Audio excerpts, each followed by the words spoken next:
Hello friends, તમારું સ્વાગત છે મારા કિચનમાં. તો આજે હું તમારી સાથે કોઈ વાનગીની રીત નહીં પણ શેમ્પૂની રીત શેર કરવા જઈ રહી છું. અગાઉ મેં તમારી સાથે હેર ગ્રોથ માટેના હેર ઓઇલની રીત શેર કરી છે. એ પણ બધાને બહુ જ ગમ્યું છે. તો આશા છે કે આ પણ તમને બહુ જ ગમશે. તો હું ખાતરી આપું છું કે ખરેખર તમને બધાને બહુ ગમશે, કારણ કે આનાથી મને બહુ જ સરસ રિઝલ્ટ મળ્યું છે. તો આ રીત તમારી સાથે એટલા માટે શેર કરવા જઈ રહ્યું છું. આનાથી તમારા જે ડેડ હેર ફોલિકલ હોય છે ને, એ પણ ઇમ્પ્રૂવ થશે, એ પણ મજબૂત થશે અને બેબી હેર્સ આવવાનું શરૂ થઈ જશે. અને સાથે સાથે જે ગ્રે હેરનો પ્રોબ્લેમ હોય કે તમારા વાળ વહેલી નાની ઉંમરમાં જ સફેદ થઈ જતા હોય, તો એ પણ કાળા ધીરે ધીરે થઈ જશે. તો એકવાર આ રીત પૂરેપૂરી જોજો. અને તમે જો આ શેમ્પૂ થોડુંક પણ પસંદ આવે તો વિડીયોને લાઇક કરી દેજો, શેર કરી દેજો. અને આવી જ નવી રીત જોવા માટે મારી ચેનલને સબસ્ક્રાઈબ જરૂરથી કરજો.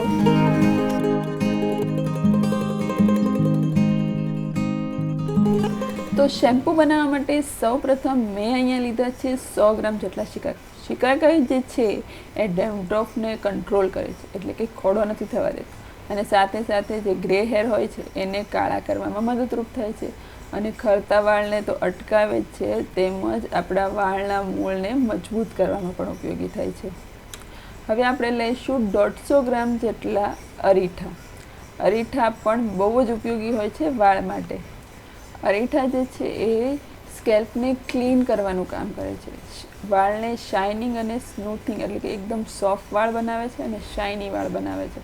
સાથે સાથે ડેન્ડ્રફને પણ કંટ્રોલ કરે છે, એટલે ડેન્ડ્રફ થવા જ નથી દેતું.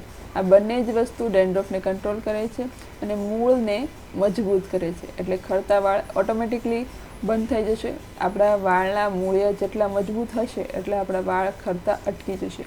તો આ બંને જ ઔષધિ જે છે વાળના મૂળને મજબૂત કરે છે અને સ્કેલ્પને એકદમ ક્લીન રાખે છે. સાથે સાથે વાળને નરિશિંગ આપે છે, એટલે કે વાળ એકદમ શાઇની બને. અને અરીઠાને લીધે વાળ જે છે એકદમ સ્મૂથ બને, એકદમ કડક નથી. એ શાઇનીની સાથે સાથે એકદમ સ્મૂથ વાળ બને છે. તો એ પણ એક બહુ જ ઉપયોગી છે અરીઠા આપણા વાળ માટે. તો આ બંને સામગ્રી એકદમ ઔષધિપૂર્ણ છે. સાથે સાથે મેં 150 ગ્રામ જેટલા આમળા જે છે એ સૂકવેલા લીધા છે. તમારી પાસે જો આવી રીતે સૂકવેલા આમળા ના હોય તો તમે અહીંયા પાવડર પણ લઈ શકો છો. આમળા પણ આપણા વાળને મજબૂત રાખવા, કાળા રાખવા, શાઇની રાખવા અને ક્લીન રાખવા માટે ઉપયોગી છે. સાથે સાથે મેં અહીંયા 3 થી 4 ચમચી જેટલા સૂકી મેથી લીધી છે. સૂકી મેથી જે છે એ આપણા વાળ માટે બહુ જ ઉપયોગી છે. એ પણ આપણા વાળને શાઇની રાખવા માટે, તેમજ એક કહેવાય ને કે પ્રોટીન પૂરું પાડે છે વાળને. એનાથી વાળ જે છે એ મજબૂત બને છે, એની લેન્થમાં પણ. સાથે સાથે વાળના મૂળને મજબૂત કરવા પણ આ પણ બહુ જ ઉપયોગી હોય છે. તો આનાથી એ બધી જ વસ્તુથી આપણા વાળના મૂળિયા મજબૂત થાય છે અને વાળ જે છે એ શાઇની પણ રહે છે. હવે આ બધી સામગ્રીઓને ડૂબડૂબા પાણીની અંદર 1 દિવસ માટે પલાળીને રાખી દેવાના, એટલે એકદમ સરસ સોફ્ટ થઈ જાય અને બધી સામગ્રીઓ એકબીજાનું જે પોષક ગુણ છે એ પાણીમાં રિલીઝ કરી દે.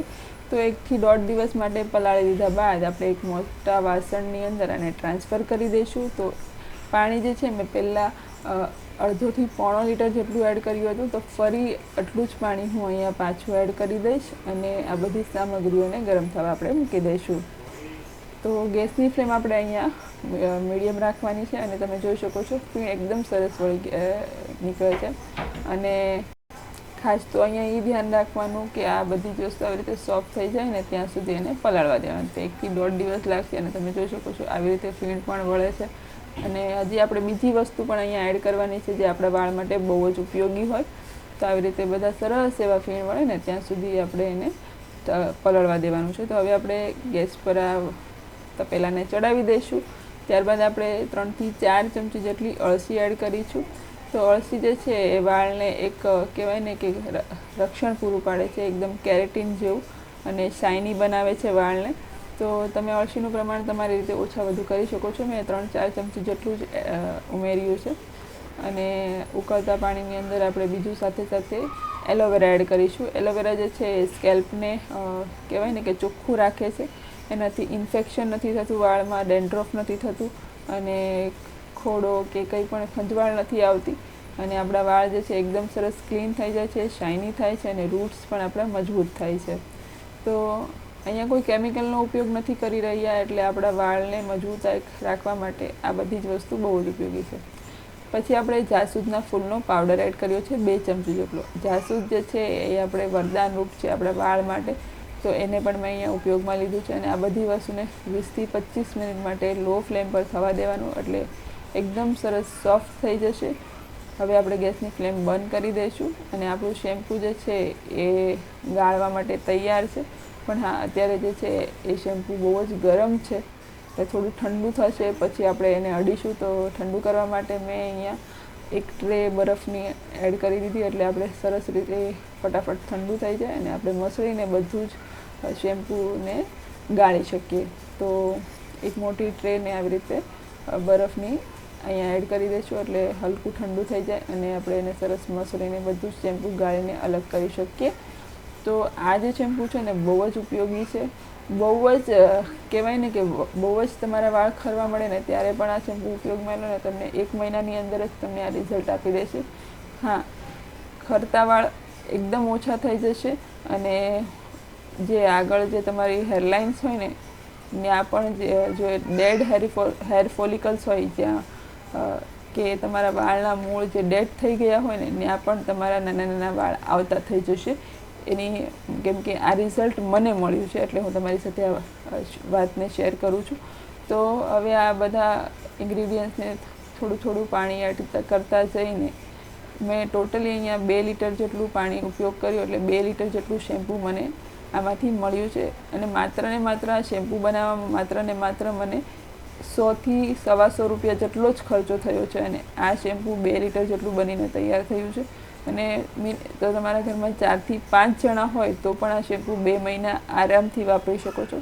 તો આ રીતે શેમ્પૂ ગળાઈ ગયું છે. ફરી હું અહીંયા 1 લીટર જેટલું પાણી એડ કરી, એટલે ટોટલી મેં અહીંયા શેમ્પૂ બનાવવામાં 2-2.5 લીટર જેટલું જ પાણીનો ઉપયોગ કર્યો છે. થોડું થોડું પાણી એડ કરતા જઈને મસળીને બધા જ પોષક તત્વો શેમ્પૂ રૂપે આપણને મળી જશે. અત્યારે 1 દિવસની મહેનત લાગશે તમને, પણ તમને વાળ માટે બહુ જ સરસ રિઝલ્ટ મળશે. અને અહીંયા મેં કોઈ શેમ્પૂ બેઝનો ઉપયોગ નથી કર્યો, માત્ર ને માત્ર આ જ જે શેમ્પૂ બન્યું છે એનો જ હું ઉપયોગ કરી રહી છું. એનાથી પણ મને બહુ સરસ રિઝલ્ટ મળ્યું છે. તો આવી રીતે મસળીને બધું શેમ્પૂ આપણે બનાવી લઈશું અને એને સરસ એવું ગાળીને તૈયાર કરી લઈશું. તો તમે જોઈ શકો છો આ રીતે એકદમ સરસ એવા ફીણ વળે છે અહીંયા, અને આપણું શેમ્પૂ બહુ સરસ બન્યું છે. તો જો તમારા પણ બહુ વાળ ખરતા હોય ને હજી તમે બીજી જગ્યાએ એમ કે કંઈ નેચરલ વસ્તુ મળે તો હું તો એમ જ કહું, એકવાર આ શેમ્પૂ બનાવીને ટ્રાય જરૂરથી કરજો. આનાથી ગ્રે હેર, રફ હેર, તેમજ કહેવાય ને કે જે વાળ ખરી જાય છે મૂળમાંથી, એની માટે પણ આ બહુ જ સરસ રિઝલ્ટ આ શેમ્પૂ તમને આપશે. તો આપણું શેમ્પૂ આવી રીતે તમે જોઈ શકો છો 2 થી 2.5 લીટર જેટલું શેમ્પૂ બનીને અહીંયા આપણે તૈયાર કરી દીધું છે. તો બહુ જ સરસ રિઝલ્ટ આપતું આ શેમ્પૂની રીત તમને કેવી લાગી મને કમેન્ટ્સમાં જરૂરથી જણાવજો. અને આવી જ અવનવી રીત તમને હું પહોંચાડતી રહું એના માટે વિડીયોને પ્લીઝ લાઇક કરી દેજો, શેર કરી દેજો. અને જો ખરેખર તમને આ વિડીયો પસંદ આવ્યો હોય તો ચેનલને એકવાર જરૂરથી સબસ્ક્રાઈબ કરી દેજો. તો ફરી મળીશું આવા જ અવનવા વિડીયો સાથે, આવી રીત સાથે, અવનવી વાનગીઓ સાથે. ત્યાં સુધી બધા આવજો. Thank you so much for watching. Take care yourself.